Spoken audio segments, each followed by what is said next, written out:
I'm sitting behind the welcome desk at the homeless shelter.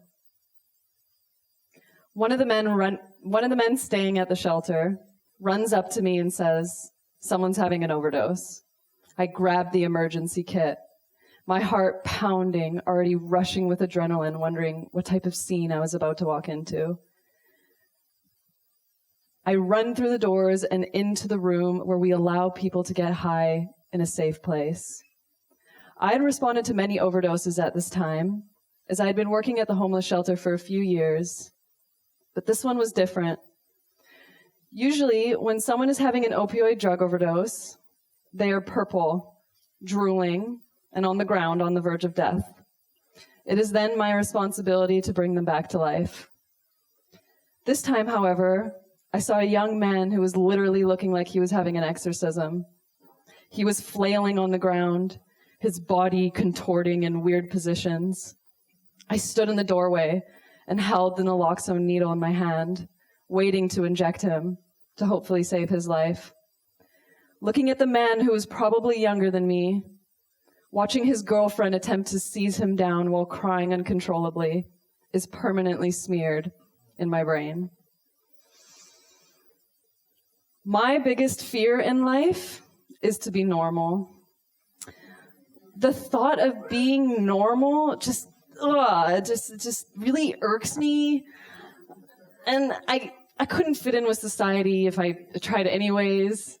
I did try, but I was bullied and outcasted from a very young age and felt it was worth more my time to walk through the hallways with giant headphones and baggy t-shirts and Doc Martens than to try and be friends with people who didn't see the world like I did.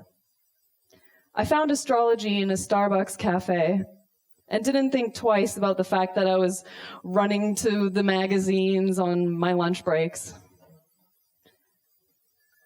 I'm sitting in Mr. Braunwig's class, grade 10 social studies.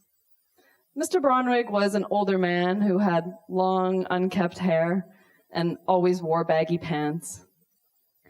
"We're going to go to the library to listen to a presentation on astrology," he tells us. What? I felt my heart race.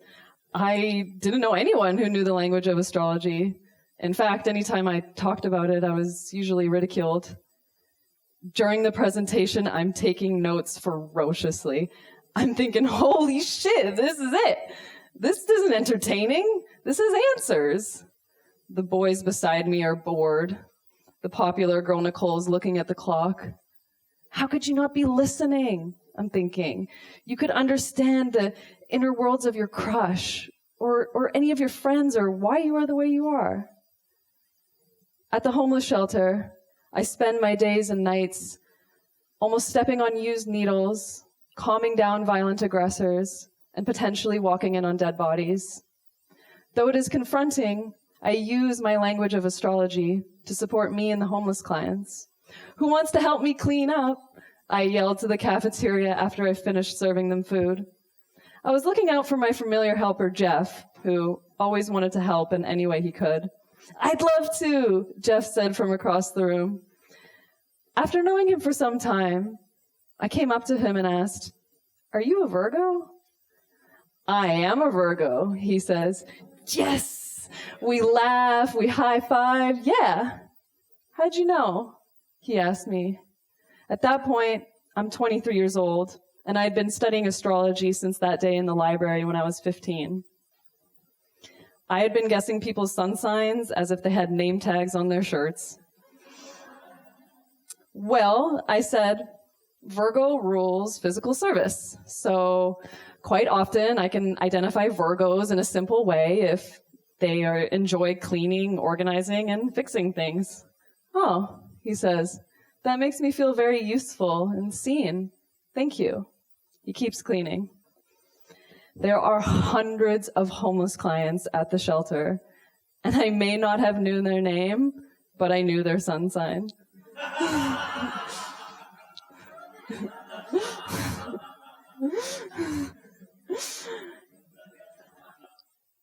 I adapted my personality and my actions to match the needs of the clients because I knew what they needed.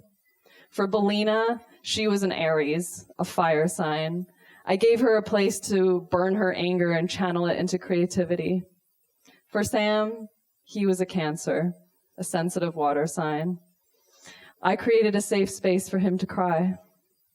And Linda, I always sparked conversations with because she was a Gemini, and I knew that talking to air signs would help them understand their thoughts a bit better. Adam, he never really made himself much known. He was a quiet Capricorn.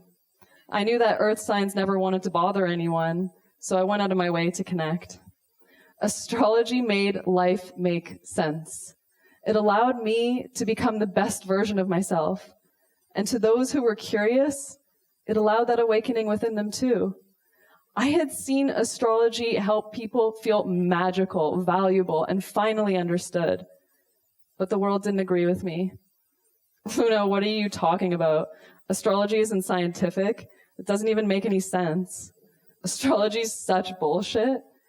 Even the closest people in my life would say, my love, astrology isn't real. My youth is a blend of memories of never fitting in.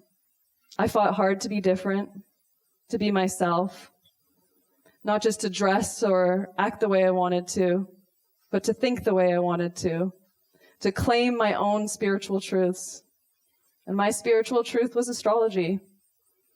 I studied astrology in private, and the more I dove into spiritual practices, the more I was left looking at the stars.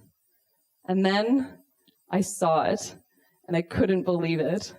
I had my sun conjunct Saturn in Pisces in the 4th house. Duh. How did I not see this sooner? So your sun is your sole purpose. It's what you're here to do. And that's next to Saturn, and Saturn can rule what you do for work and challenges and other obstacles, but we won't go into it. And it was in Pisces. Pisces ruling spiritual service, empathy, compassion, not judgmental nature, connection to source, unity, God, but also substance abuse, mental illness, and addiction. And this was in the house of the home, quite literally ruling all things around the home, your roots, your ancestry, where you come from, how you feel safe, and your actual home. So this literally translating to me as my sole purpose ends up working in the homeless shelter, helping people with substance abuse and addiction find home. I couldn't believe it. I'm clearly playing out one aspect of my chart. What I can tell you is that astrology works. It is a map of human consciousness and the human experiences. If one does not understand the chart, however, then the chart plays in the background unconsciously, manifesting in ways that may not be what you intend. Yes, the tarot also speaks to me. I love crystals. Rituals and ceremonies are indescribable. But astrology, there's something there. If you know about your sun sign, what about your moon? Your Mercury? Your Venus?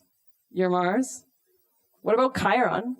Have you heard about the wounded healer asteroid? I know. This new reality and language can be intimidating and overwhelming.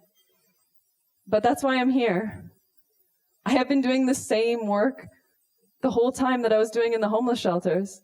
I have been helping people find home through spirituality, literally and figuratively. It's in my chart. Astrology has been the missing key to my life, and I believe that the stars have chosen me as a vessel to speak through. And I am here to remind you of the magical connection that we have to the cosmos above.